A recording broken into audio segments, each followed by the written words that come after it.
Hello and welcome back to ELT Under the Covers, where we as English language teaching professionals, we look at the good and the bad of English teaching clips that we find on the internet. Today, we're continuing our series of YouTuber teachers. We're not looking specifically as a teacher, we're looking at a celebrity, and that celebrity is Margot Robbie from fame of Once Upon a Time in Hollywood. She's also Harley Quinn in a whole bunch of the DC comic movies. Very famous Australian actress currently, and she's teaching Australian slang. But before we jump into that, we're going to do some quick introductions. I am Neil of Team Teacher Fame, and I'm joined by the neoclassical Rich. Roman Rich. YouTube.com/Roman Rich. YouTube.com/Professor Rich.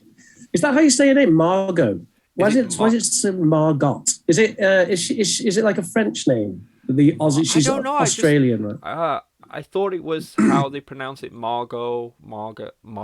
I don't know. She'll probably pronounce it, so we'll get to know how she says it. I don't know. Sometimes I feel like words are getting.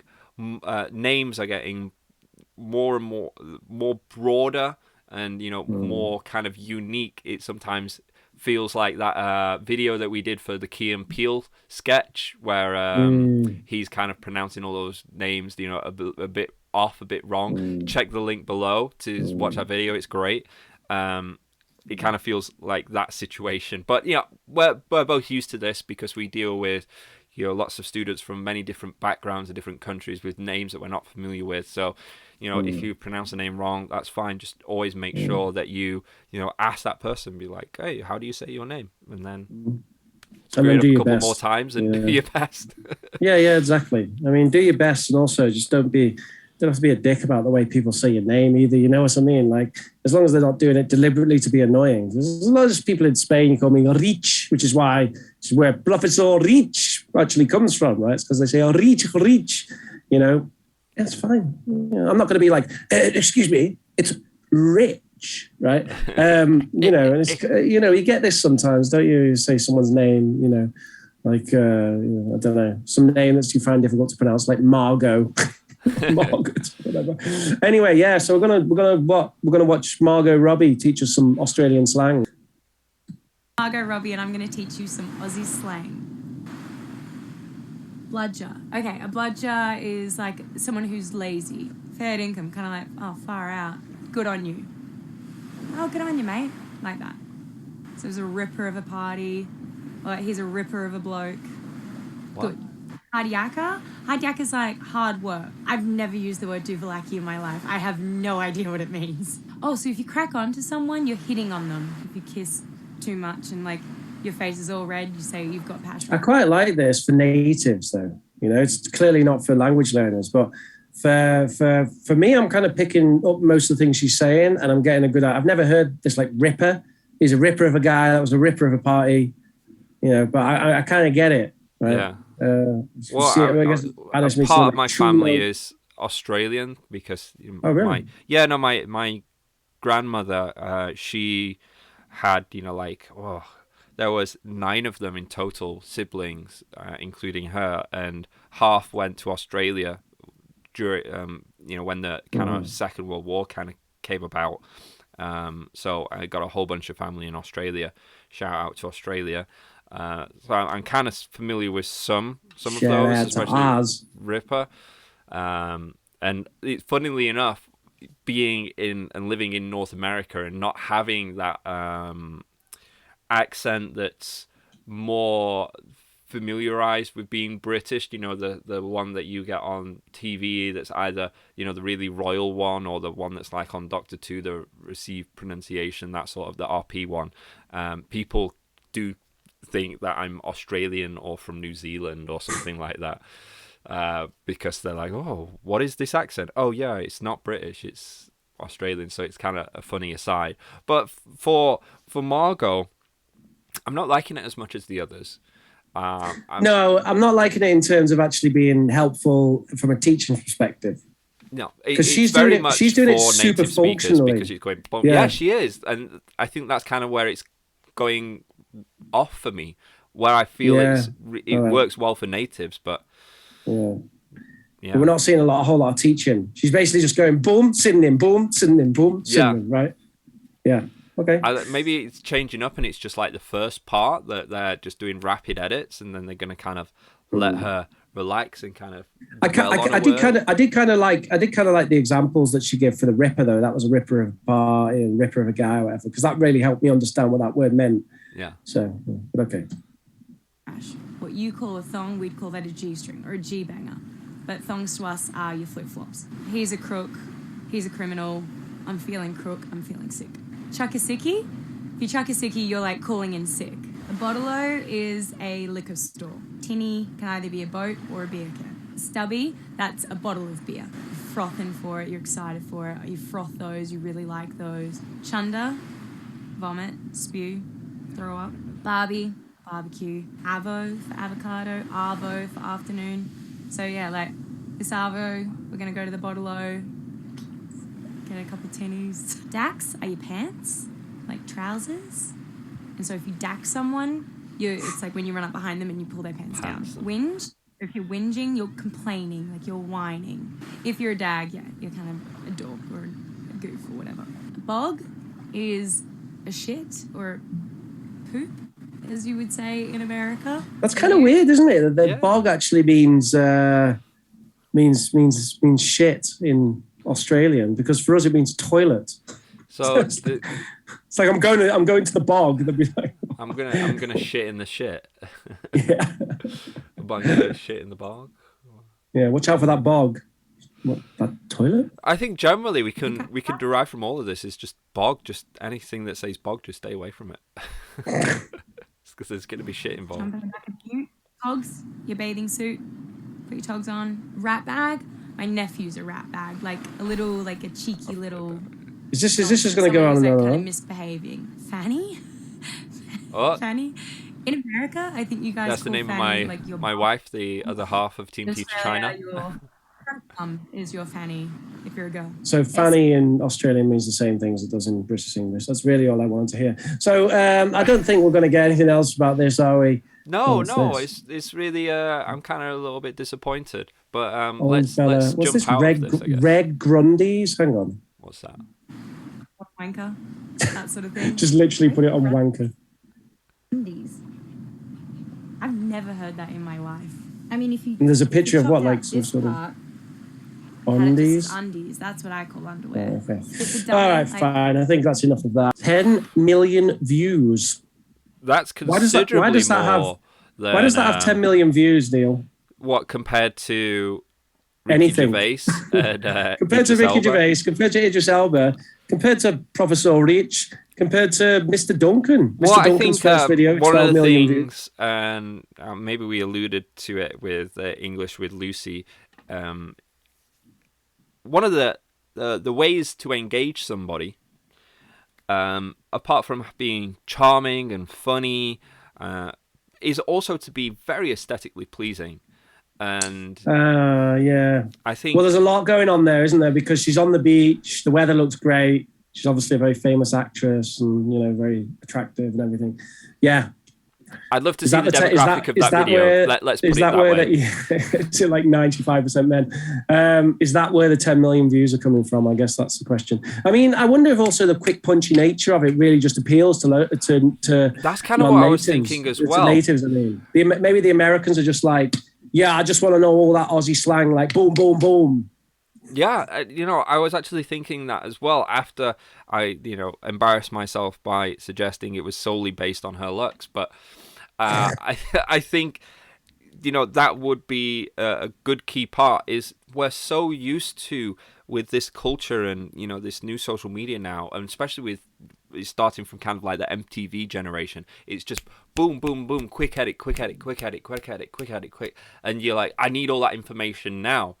And I find that a lot with my students as well. It's just like, tell me, what is this? What do I need to know? Okay, I know this. All right, I'm going. I've got it. And there's so much of a rush, and yeah, I don't think it's conducive to learning. Long-term learning. Long term, and I especially agree. with I agree. language and communication. Yeah, I feel like this is one of the things we're getting into here. This is one of the elements we're getting into, which is a serious challenge for teaching English on YouTube, because YouTube and social media in general really rewards that, like, boom, boom, boom, boom. Yeah. Keep them watching, keep it exploding, right? But realistically, language learning doesn't work like that. You know, you need longer for it to break down. So it's a challenge that I'm certainly facing with my channel at the moment, trying to work out how to make it happen in that way. Yeah, and a lot how of to it keep is it quality. It's a very fine balancing act, and it's. I think it has its place, and I think if you were to remove the YouTube element of it, there's always there's still that kind of dynamic in the classroom as well, because you can't just be the chalk and talk teacher in a sense that you're just like, and here's the grammar rules, and here's everything, here's my explanation, let's go on to do this activity, blah blah blah, in a very solemn, just by the book. You do need to have some presence. You do need to have some form of energy, engagement. It does need to be a factor within your classroom, because if you're just if you think that the language is going to basically teach itself without you kind of adding the sugar to deliver that medicine, then you're gonna have a little bit of trouble in the classroom. Because I don't feel like the English, or learning English, it has as much intrinsic engagement as many people would hope it would. Yeah. So it's I see that as being comparable to YouTube. It's just it's overblown and over sensationalized with this video format. Yeah, well, that's the way it's gone now. It's funny you mentioned before about how you can't really be the boring chalk and talk teacher, because I think actually that did almost work, or to some extent, at the start of YouTube, and you actually got a lot of that. They weren't really big people. I mean, the people who were big was Mr. Duncan being a bit quirky and a bit funny, but there were just a lot of just reference teachers, and there still are actually, and they're not incredibly unpopular. Like the ones that have been going a long time are actually they are fairly popular, because people do search for these things, and if they occupy the SEO position on it, then they can get high on the Google rankings when people search for them and get that kind of stuffy explanation. But like you say, now it's coming with the element of razzmatazz, isn't it? Whether that's, some kind of aesthetics, entertaining personality, flashy graphics. I try and do all of those things in my videos, to be honest. What do I mean by aesthetics? Well, I kind of wear the T-shirt that's, my kind of nice, to be honest, I don't, but I should wear my nice iron T-shirt. Well, I've got the green screen, right? So I use the green screen to increase the aesthetics. I'm heavily editing the front half of the video to get it more punchy, and, using some effects and stuff. Different camera angles, But the problem is that's all well and good for attention and for engagement in that way, but there's no sense of driving the teaching away from just being a dictionary. And this is really what needs to be done somehow, right? Whether it's a way of doing that and making it fit with the algorithm or whatever, but quality teaching, is not. It's not just about throwing out definitions in an entertaining way. Mm-hmm. And I guess we are going to get into this a bit deeper as we continue our exploration of the YouTube teacher phenomenon. Yeah, because remember, this is kind of a little bit part of a series that we've been doing where we've been talking and touching on these videos that people are putting out where they're teaching English. And, we're just kind of like wandering around and saying, well, is this actually effective? So we would really love your opinion on that. And there'll be links below and in the recommend videos for you to kind of click on those previous videos. But is there any teacher out there that you've been watching going, oh, I'm actually kind of getting a lot from this? Or do you kind of just agree with our sentiments? We'd love to hear. Do you have any final thoughts?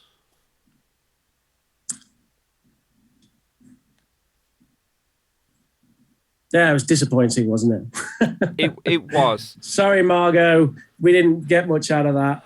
It was. Obviously, the North American males in your comments probably beg to differ. I think one of the things is she was.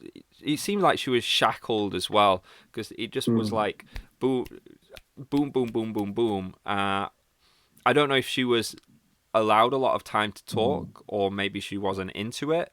But